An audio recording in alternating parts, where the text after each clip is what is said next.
Most Muslims know that the Quran affirms the initial inspiration of the Torah and the Gospel, the scriptures of Jews and Christians.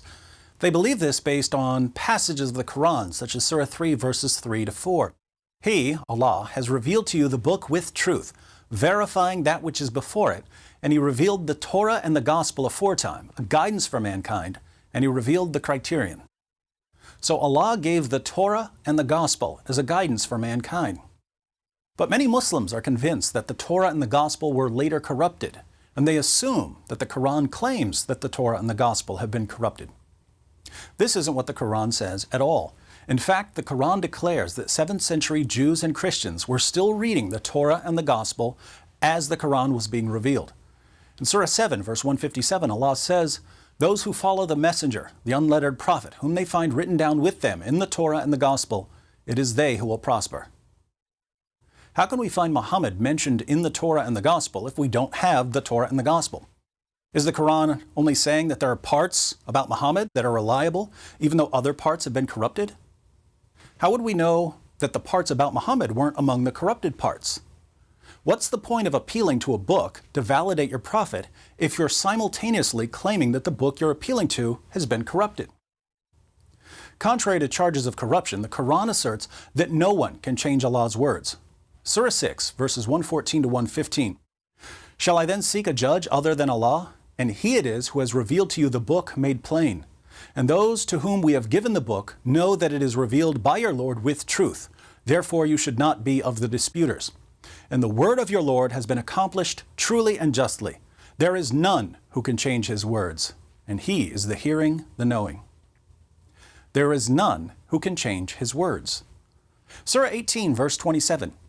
"And recite what has been revealed to you of the book of your Lord. There is none who can alter His words, and you shall not find any refuge besides Him."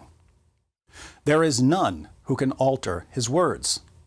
Who can corrupt Allah's words? Can Jews? No. Can Christians? No. Can the Apostle Paul? No one. At this point, my Muslim friends usually say, well, these verses are only claiming that no one can change the Quran. But these verses don't say that no one can change the Quran. They say that no one can change Allah's words. And as we've seen, the Torah and the Gospel are, according to the Quran, Allah's words. But the Quran goes even further than defending the inspiration and preservation of the Torah and the Gospel. The Quran insists that these texts are still authoritative. In Surah 5, verse 43, some Jews come to Muhammad to settle a dispute. Allah responds, "Why do they come to you for judgment, O Muhammad, when they have the Torah before them, wherein is the judgment of Allah? Yet they turn back after that, and these are not the believers." According to the Quran, do Jews need the Quran? No, because they have the Torah. According to Muslims today, do Jews need the Quran? Yes, because the Torah has been corrupted. See the difference between what Muslims believe and what the Quran says? What about Christians?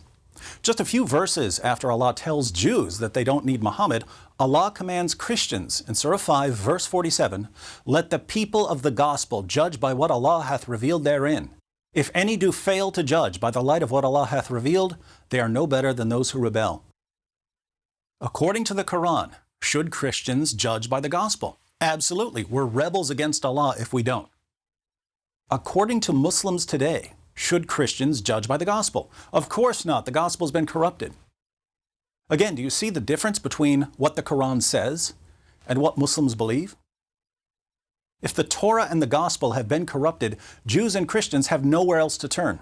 Because in Surah 5, verse 68, Allah tells Muhammad to say, "O people of the book, you have no ground to stand upon unless you stand fast by the Torah, the gospel, and all the revelation that has come to you from your Lord." Interestingly, the Torah and the Gospel were authoritative even for Muhammad. When Muhammad was having doubts about his revelations, he was commanded to go to the people of the book for confirmation.